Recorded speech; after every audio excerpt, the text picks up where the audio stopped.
Hi dears, welcome back to our family.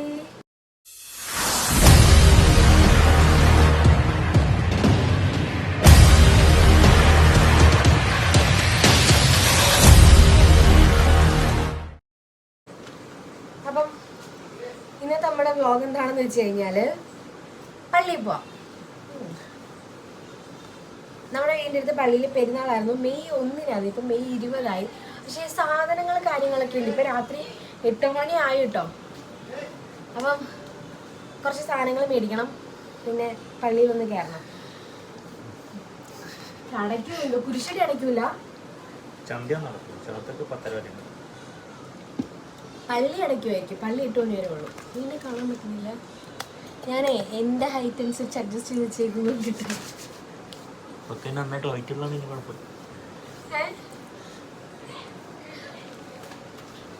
എനിക്ക് height ഇല്ലാത്തോണ്ടിട്ട് ഞാൻ അതനുസരിച്ച് അഡ്ജസ്റ്റ് ചെയ്ത് ഹൈറ്റുള്ള എന്തോരം പെമ്പിള്ളേരെ ആലോചന വന്നേനും എന്തോരം പെമ്പിള്ളേരുടെ വേക്കല നടന്നേ. സൗന്ദര്യ ശാപായത് എന്റെ തെറ്റല്ല. അതുകൊണ്ടാണ് പെമ്പിള്ളേരെല്ലാം രക്ഷപ്പെട്ട് എൻ്റെ തല തുണിയും ചെയ്തു. എന്താ ചെയ്യണം? എടാ എനിക്ക് താലി പൂജിക്കണം. ഇനിയിപ്പോൾ 16 കഴിഞ്ഞിട്ടല്ല പറ്റും.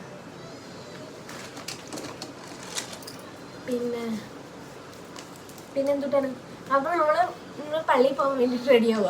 എല്ലാവരും ഇപ്പോൾ വിചാരിക്കും പ്രസവം കഴിഞ്ഞിട്ട് 3-4 ദിവസം വിളിത് എവിടെയാണ് കെട്ടിയൊരിക്കും തിരിച്ച് ഞാൻ മേടിച്ചു കൊടുത്തു. രാവിലെ വാങ്ങി കൊടുത്തായിരുന്നു കേട്ടോ. അതിൻ്റെ ബ്ലോഗിന് ഞാൻ കഴിഞ്ഞ ദിവസം ഇട്ടിട്ടുണ്ടോ.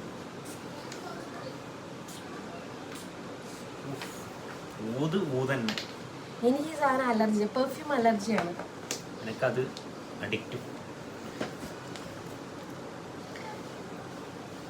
എനിക്കൊരു എക്സ് ഉണ്ടായിരുന്നു, പുള്ളിക്കാരന് ഭയങ്കര ഇഷ്ടമായിരുന്നു പെർഫ്യൂം.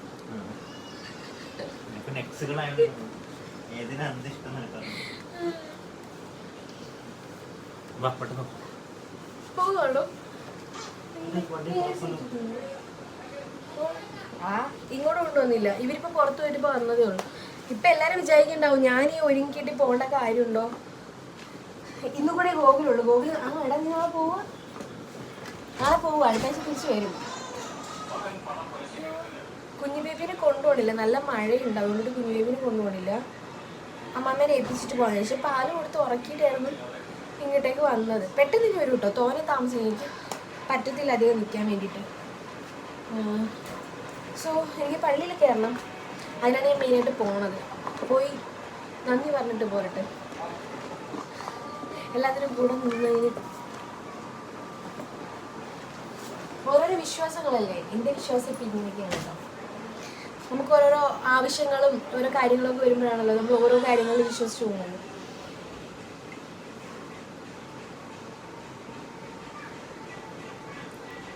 ഗോകുൽ പോയി കഴിഞ്ഞാൽ പിന്നെ എൻ്റെ പോക്കൊക്കെ കണക്കായിരിക്കും.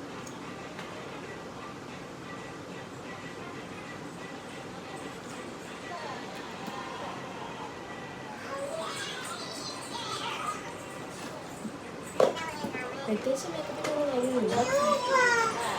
എന്തോ ആശയല്ല കുഞ്ഞു ബേബി കഴിഞ്ഞു.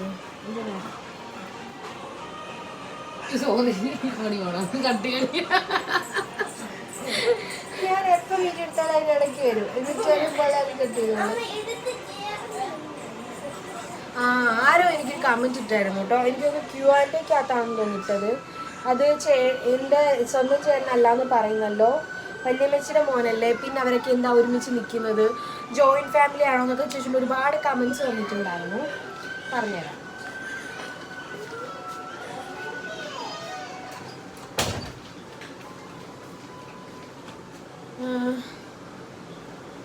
ഞാനൊരു 4th സ്റ്റാൻഡേർഡിലൊക്കെ പഠിക്കുന്ന ടൈമിൽ എൻ്റെ അമ്മയും പപ്പയും സെപ്പറേറ്റഡ് ആയി മീൻസ് അവർ പിരിഞ്ഞു പോയൊന്നുമില്ല. അവരുടെ ചെറിയ ഫാമിലി ഇഷ്യൂസ് ഒക്കെ കാരണം കൊണ്ടിട്ട് രണ്ടുപേരും രണ്ടിടത്തായി. അതിനുശേഷം പപ്പ ആദ്യം മസ്കറ്റിൽ പോയി, പിന്നെ അമ്മ ദുബായിൽ പോയി. അപ്പം ഞാനും ദേവി മാത്രമായി നാട്ടിൽ.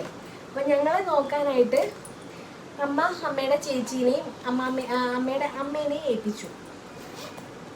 അതായത് ഞാനും എൻ്റെ അനിയത്തിയും പഠിച്ചതും വളർന്നതും ഒക്കെ എൻ്റെ അമ്മാമ്മ വീട്ടിൽ നിന്നിട്ടാണ്. അമ്മാമ്മ വീടെന്ന് പറഞ്ഞു കഴിഞ്ഞാൽ കുടുംബ വീട്. അത് അപ്പുറത്താണ് അടുത്താണ് കേട്ടോ, നമ്മുടെ വീട് അപ്പുറത്ത് തന്നെയാണ്. ഈ വീട് ഇപ്പോൾ വെച്ചിട്ട് 4 വർഷം ആവുന്നതേ ഉള്ളൂ. 2020 ഇതിൻ്റെ പാല് കാച്ചി, 2020 നവംബറിൽ. സോ ഞാൻ വളർന്നതും പഠിച്ചതും ഒക്കെ അമ്മാമ്മ വീട്ടിൽ നിന്നിട്ടാണ്, പഠിച്ചതും ഒക്കെ അവിടെ നിന്നിട്ടാണ്. അവരാണ് നോക്കിയതും ഞാൻ ജോലിക്കായതും ഒക്കെ ആ വീട്ടിൽ നിന്നിട്ടാണ്. അവിടെ എന്ന് വെച്ച് കഴിഞ്ഞാൽ അമ്മാമ്മയുണ്ട്, കുടുംബ വീട് വല്യമ്മച്ചിക്കാണ് കൊടുത്തേക്കുന്നത്. സോ വല്യമ്മച്ചിയുടെ വല്യമ്മച്ചിയുടെ മോളുണ്ടായിരുന്നു, മോള് കല്യാണം കഴിഞ്ഞ് പോയി. പിന്നെ ചേട്ടൻ കല്യാണം കഴിച്ചുകൊണ്ട് വന്നെയാണ് എൻ്റെ നാത്തൂനെന്ന് പറഞ്ഞിട്ടുള്ളത്. അതാണ് ചേച്ചി, ഞങ്ങൾക്ക് സ്വന്തം ചേച്ചി പോലെ തന്നെയാണ്. ചേട്ടനായാലും നമ്മൾ ഒരുമിച്ച് ഞാൻ എല്ലാം വളർന്നതും എല്ലാം അവിടെ ആയതുകൊണ്ടിട്ട് നമുക്കങ്ങനെ വേർതിരിവൊന്നുമില്ല. എനിക്ക് എൻ്റെ സ്വന്തം നാത്തൂൻ എന്താണോ അതാണ് എനിക്ക് ചേച്ചി എന്ന് പറഞ്ഞു കഴിഞ്ഞാൽ. ഇപ്പം എനിക്ക് എന്തെങ്കിലും ആവശ്യം ഉണ്ടെന്നുണ്ടെങ്കിൽ ഞാൻ ആദ്യം ശരണേച്ചീനെ വിളിക്കാറുള്ളൂ. ആ ഒരു ബോണ്ട് ഉണ്ടല്ലോ. പിന്നെ എന്ന് വെച്ച് കഴിഞ്ഞാൽ ഞാൻ +2 ഞാൻ 10th പഠിക്കുമ്പോഴായിരുന്നു അവരുടെ കല്യാണം. +2 കഴിഞ്ഞ് എനിക്ക് ഒറ്റയ്ക്ക് പുറത്തൊക്കെ പോകാനായിട്ട് പേടിയാണെന്ന് പറഞ്ഞുകൊണ്ടിട്ട് ഞാൻ ചേച്ചീനെ വിളിച്ചുകൊണ്ടിട്ട് ഏവിയേഷന് ജോയിൻ ചെയ്തത്. ഞാനും ചേച്ചി ഒരുമിച്ചാണ് ഏവിയേഷൻ പഠിച്ചത്. ചേച്ചി ഡിഗ്രിക്ക് പഠിക്കുമ്പോഴാണ് കല്യാണം ഇറങ്ങി വന്നായിരുന്നു, കല്യാണം കഴിച്ചിട്ടുണ്ടായിരുന്നത്. സോ പഠിത്തമൊക്കെ സ്റ്റോപ്പായി നിൽക്കുമായിരുന്നു. അങ്ങനെ എനിക്ക് പഠിക്കാൻ വേണ്ടിയിട്ട് ഞാൻ ചേച്ചീനെ കൊണ്ട് ഞങ്ങൾ രണ്ടുപേരും ഒരുമിച്ച് ഏവിയേഷൻ പഠിച്ചു. ആ ടൈമിൽ ചേച്ചി ജിത്തുമോനെ പ്രഗ്നൻ്റ് ആയി. ഡെലിവറി കഴിഞ്ഞു. ഞങ്ങൾക്ക് 2 പേർക്കും ബാംഗ്ലൂരോ ബോംബെയിലോ എന്തോ ആയിരുന്നു, എനിക്ക് കറക്റ്റ് ഓർമ്മയില്ല. ഇന്നാളെ ഞാൻ വീഡിയോയിൽ ഇതാണെങ്കിൽ എവിടെയാണെന്ന് ഓർമ്മയില്ല എന്ന് പറഞ്ഞപ്പോൾ ആരോട് ചോദിച്ചു, ജോലി കിട്ടി എവിടെയാണെന്ന് അറിയത്തില്ലേന്ന്. ഓർമ്മയില്ല. ഞങ്ങൾക്ക് 2 പേർക്കും ജോലി കിട്ടി. പക്ഷെ ചേച്ചി പ്രഗ്നൻ്റ് ആയതുകൊണ്ടിട്ട് ചേച്ചിക്ക് വരാൻ പറ്റിയില്ല. എത്രയും ദൂരം ഒറ്റയ്ക്ക് പോകാൻ പറ്റാത്തതുകൊണ്ടിട്ട് ഞാനും പോയില്ല.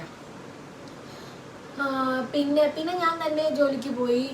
അതിനുശേഷം എനിക്ക് തോന്നുന്നു ഞാൻ ആദ്യം ഒരു കോളേജിൽ വർക്ക് ചെയ്തു, പിന്നെ എയർപോർട്ടിൽ വർക്ക് ചെയ്തു, പിന്നെ തിരിച്ച് വേറെ കോളേജിൽ വന്ന് ജോയിൻ ചെയ്തു അഡ്മിനിസ്ട്രേഷനായിട്ട്. പിന്നെ എയർപോർട്ടിൽ പിന്നെയും പോയി. പിന്നെ ഞാൻ മാരേജിന് ശേഷമാണ് ഇപ്പോൾ ജോലിക്കൊന്നും പോകാത്ത കേട്ടോ. ഇതാണ് നമ്മുടെ ഈ ഫാമിലിയിൽ ഇവരൊക്കെ വന്നത് എങ്ങനെയാണ് എന്ന് ചോദിച്ചുള്ള കഥ. ഇതാണ്, ഇങ്ങനെയാണ് വന്നിട്ടുണ്ടായിരുന്നത്. ഞാൻ പഠിച്ചത് വളർന്നതെല്ലാം കുടുംബ വീട്ടിൽ നിന്നിട്ട് അപ്പുറത്ത് തന്നെയാണ്. എൻ്റെ കല്യാണത്തിൻ്റെ ടൈമൊക്കെ ആയ ടൈമിലാണ് ഈ വീട് വെക്കുന്നത്. ഈ വീട് വെച്ചതിന് ശേഷം അവിടുത്തെ വീട് ഒറ്റയ്ക്ക് കൊടുത്തു മീൻസ് നമ്മൾ വാടകയ്ക്കല്ല, ഒറ്റയ്ക്കാണ് കൊടുത്തിട്ടുണ്ടായിരുന്നത്. ഒറ്റയ്ക്ക് കൊടുത്തുകൊണ്ടിട്ട് തന്നെ അവിടെ വേറെ ആൾക്കാരായല്ലോ. സോ ഈ വീട്ടിൽ ദേവി മാത്രമേ ഉള്ളൂ. ഞാൻ കല്യാണം കഴിഞ്ഞ് പോയി. അപ്പം എല്ലാവരും ഇവിടെ തന്നെയായി നിൽക്കുന്നത്. ആ വീട്ടിൽ ആളുള്ളോണ്ടിട്ട് പിന്നെ അങ്ങോട്ട് പോകേണ്ടി വന്നിട്ടില്ല. ഇനിയിപ്പം ആ വീട് ഒരുപാട് വർഷമായി, 120-130 വർഷത്തെ പഴക്കമുള്ള പഴയ വീടാണ്. അമ്മാമ്മയുടെയൊക്കെ ചെറുതിലേ ഉള്ള വീടാണ് കേട്ടോ. അത് റിനോവേഷൻ ചെയ്താണ് ഇപ്പോഴും അങ്ങനെ നിൽക്കുന്നത്. ഇനിയിപ്പം ഇവിടുന്ന് അവർ അങ്ങോട്ടേക്ക് ഷിഫ്റ്റ് ചെയ്യുമ്പോൾ ആ വീട് പൊളിച്ചിട്ട് പുതിയ വീട് വെച്ചിട്ടായിരിക്കും അവർ അങ്ങോട്ട് മാറുന്നത്. സോ അതുകൊണ്ടിട്ടാണ് ഇവരൊക്കെ ഇവിടെ നിൽക്കുന്നത്. ഞാനും അനിയത്തിയും മാത്രമല്ല ഉള്ളായിരുന്നു. അതുകൊണ്ടിട്ട് അവിടുത്തെ വീട് ഒറ്റയ്ക്ക് കൊടുത്തിട്ട് ഇങ്ങോട്ടേക്ക് വരികയാണ് ചെയ്തിട്ടുണ്ടായത്. എൻ്റെ കല്യാണം കഴിഞ്ഞ് ഞാൻ പോയോണ്ടിട്ട് അനിയത്തിയെ നോക്കാൻ എല്ലാവരും കൂടി ഇവിടെ തന്നെയായി. പിന്നെന്താ, ഇനിയിപ്പം ദേവി കല്യാണം കഴിഞ്ഞ് പോയാലും നമ്മൾ വീട് പൂട്ടിയിടുക അങ്ങനെയൊന്നും വേണ്ടല്ലോ. എല്ലാവരും ഉണ്ട്. നമുക്ക് അതൊരു സന്തോഷമാണ്, അവർക്കും അതൊരു സന്തോഷമാണ്. ഞങ്ങൾക്ക് ഞങ്ങളുടെ വീട് അവരുടെ വീട് ഇവരുടെ വീട് അങ്ങനെയൊന്നുമില്ല, നമ്മുടെ വീട് അത്രയേ ഉള്ളൂ. ഇവിടെ ഇപ്പം ആരൊക്കെ വന്നാലും പോയാലും നമുക്ക് സന്തോഷം. ഇതിപ്പം ഗോകുവിൻ്റെ അമ്മയൊക്കെ ഇന്നലെ പോയതേ ഉള്ളൂ. പിന്നെ ഞങ്ങളുടെ വലിയ ഫാമിലി കേട്ടോ, ചെറിയ ഫാമിലി ഒന്നുമല്ല. അമ്മാമ്മയ്ക്ക് 4 പെൺമക്കളാണ്, അവരുടെ ഫാമിലി ഉണ്ട്, അവരുടെ കൊച്ചുമക്കളുടെ ഫാമിലി ഉണ്ട്. അങ്ങനെ കുറേ വലിയ ഫാമിലിയാണ്. ഞാൻ സത്യം പറഞ്ഞു കഴിഞ്ഞാൽ ആരെയും അങ്ങനെ വീഡിയോ കാണിച്ചിട്ടില്ലെന്ന് സംസാരിച്ച് നമ്മുടെ വീഡിയോയിൽ എന്ത് കൂടി പോകുന്നുണ്ട്. നമുക്ക് എന്തായാലും പോയിട്ട് വരാം. നമ്മൾ വീട്ടിൽ നിന്ന് ഇറങ്ങിയപ്പോൾ തൊട്ടിട്ട് നല്ല മഴയായിരുന്നു. പള്ളി ഇതാണ് കേട്ടോ, ഇത് തേവള്ളി പള്ളി, കടവൂർ പള്ളി, കൊല്ലം പള്ളി എന്നൊക്കെയാണ് നമ്മൾ പറയാറുള്ളത്.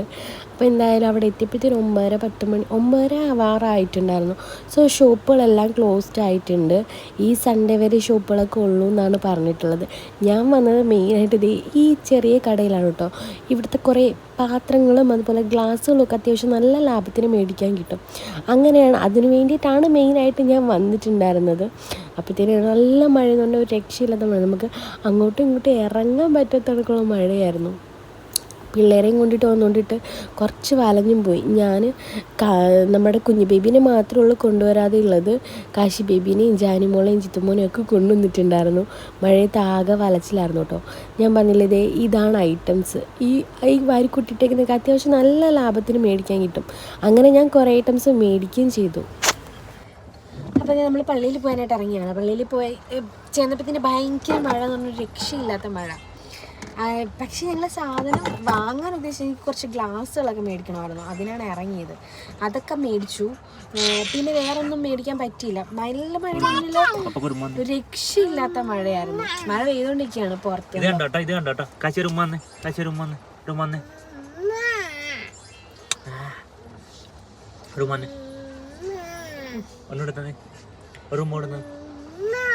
അയ്യോ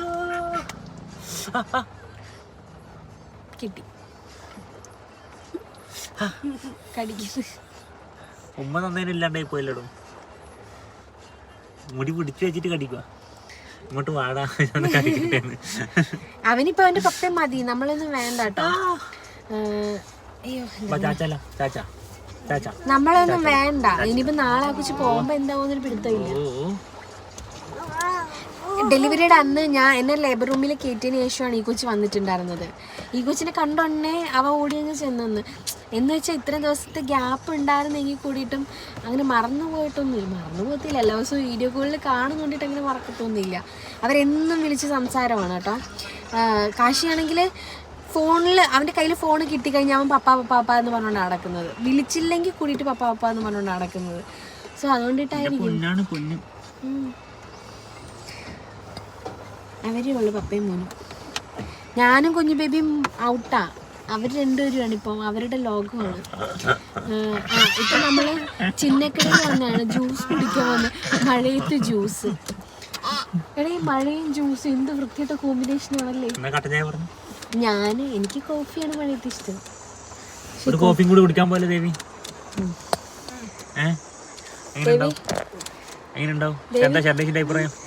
ഒരു കോഫി കുടിക്കാൻ പോവാന്ന്.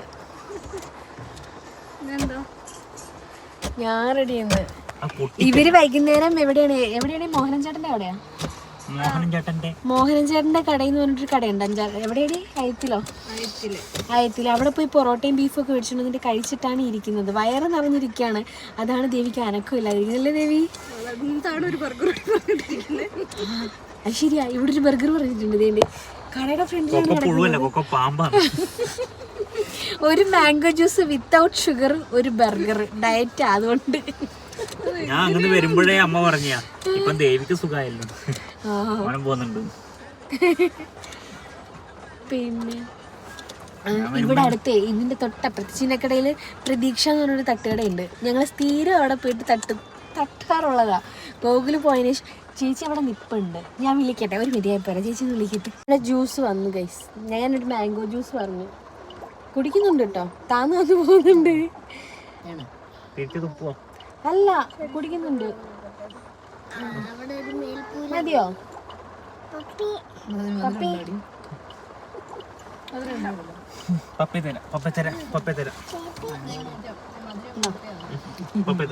സംഭവേ ഭയങ്കര ടേസ്റ്റ് ഒന്നുമില്ല. ഫുള്ള് വെള്ളം, മാംഗോ കുറവാ. പിന്നെ അല്ലടാ ഒരു തിക്നെസ് ഇല്ല. ഇന്നലെ നീ മേടിച്ചോണ്ട് വന്നത് നിനക്ക് തിക്കായിട്ടായിരുന്നു മാംഗോ. ഇത് ഫുള്ള് വെള്ളം. ഗ്ലാസ് ഡയറ്റ്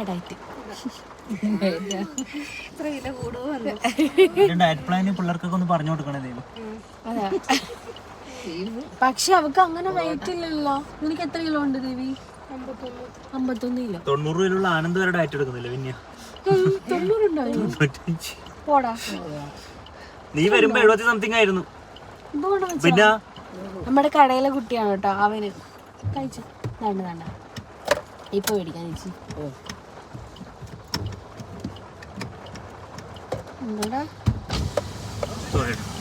ആ സ്കാനർ തന്നേക്കോ കേട്ടോ. ചേട്ടാ ചേട്ടാ ദേവി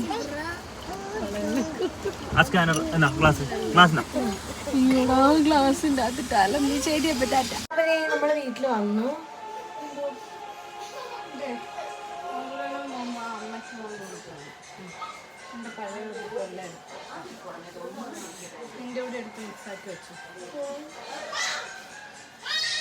ഞങ്ങളുടെ അമ്മയ്ക്ക് ഞങ്ങളുടെ ഒരേ ഇതാ ഡ്രസ്സിന്റെ സൈസാ. അതുകൊണ്ടിട്ട് അവളുടെ ഡ്രസ്സൊക്കെ കൊണ്ടുപോകും. അവളുടെ ഡ്രസ്സൊക്കെ അവൾ കൊണ്ടുവന്ന് വെച്ചാൽ അമ്മയ്ക്ക് കൊടുത്തിട്ട് നാളെ ഗൂഗിളിൽ പോകുമ്പോൾ കൊണ്ടുപോകാൻ വേണ്ടിയിട്ട്. അപ്പം ഞങ്ങൾ പോയിട്ട് വന്നു. ഒരു 1 hour അത്ര എടുത്തുള്ളൂ. 9 മണിക്ക് പോയി 10 മണിക്ക് മുന്നേ തിരിച്ചു വന്നു. ഇനിയിപ്പോൾ എന്താ ബെഡൊന്ന് ഒതുക്കണം, കിടന്ന് ഉറങ്ങണം. പക്ഷേ ബേബി ഉറക്കമാണ്. കാശി ബേബിനെ ഉറക്കണം, ബേബിക്കുള്ള പാല് വെച്ചണം. പിന്നെ ഞാൻ ഫുഡൊക്കെ കഴിച്ചു. എനിക്കൊരു ഗ്ലാസ് പാലൂടെ കാച്ചി കുടിക്കണം. വേറെ പണിയൊന്നുമില്ല. വേറെ എന്താണ് പിന്നെ എനിക്ക് നൈറ്റ് നമ്മുടെ ഡെലിവറി എക്സ്പെൻസിൻ്റെ ഒരു വീഡിയോ ചെയ്യണം. അതെനിക്ക് നാളെ രാവിലെ ഞാൻ പറ്റുന്നുണ്ടെങ്കിൽ പോസ്റ്റ് ചെയ്യാം. കുറേ വരുന്നുണ്ട്, ചേച്ചി ഡെലിവറി എക്സ്പെൻസ് എത്രയായി, ഹോസ്പിറ്റൽ എക്സ്പെൻസ് എത്രയായി, അതുപോലെ ഹോസ്പിറ്റലിൽ അല്ലാതെ ഡെലിവറി എക്സ്പെൻസ് എത്ര എക്സ്പെക്റ്റ് ചെയ്യാം എന്നൊക്കെ പറഞ്ഞുകൊണ്ടൊക്കെ കമൻറ്റ് വരുന്നുണ്ട്. സോ ഞാൻ അതിൻ്റെ വീഡിയോ പോസ്റ്റ് ചെയ്യാം.